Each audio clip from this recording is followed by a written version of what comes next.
Yine Nisan yağmurunda ıslanacağım. Yine sensiz bulutlarla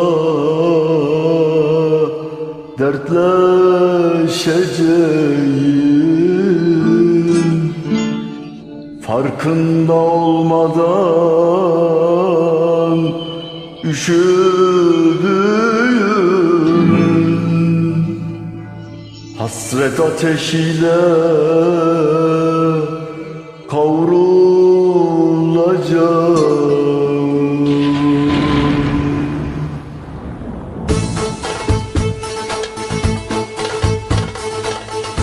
Benim böyle feryadımı duymuyor musun? Sensin benim tek tesellim, anlamıyorsun. Şimdi çok uzaklarda, gurbet ellerindeyim. Hayatın çekilmeyen pençesindeyim. Şimdi çok uzaklarda, gurbet ellerindeyim. Hayatın bulanık tellerindeyim. İstersen sessiz gel, haber vermeden. Göreceksin beni, ben ne haldeyim. İstersen sessiz gel, gel haber vermeden. Göreceksin beni, ben ne haldeyim.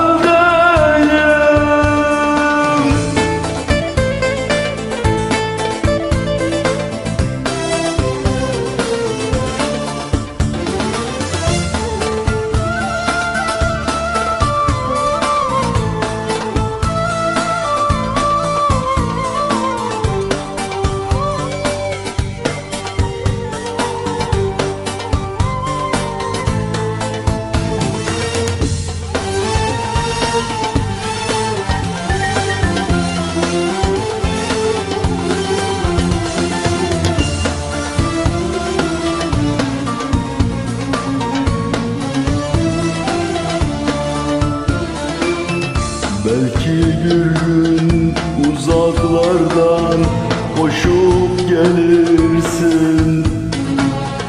Belki gördüğünde beni tanıyamazsın.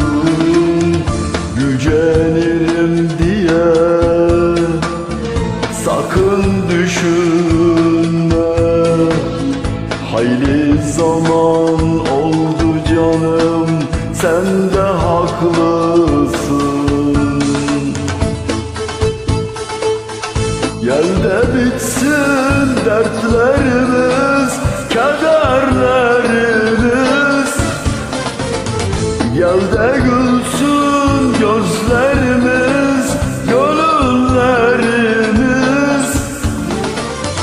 Şimdi çok uzaklarda, gurbet ellerindeyim. Hayatın çekilmeyen pençesindeyim. Şimdi çok uzaklarda, gurbet ellerindeyim. Hayatın bulanık sellerindeyim. İstersen sessiz gel, haber vermeden. Göreceksin beni, ben ne haldeyim. İstersen sessiz gel, haber vermeden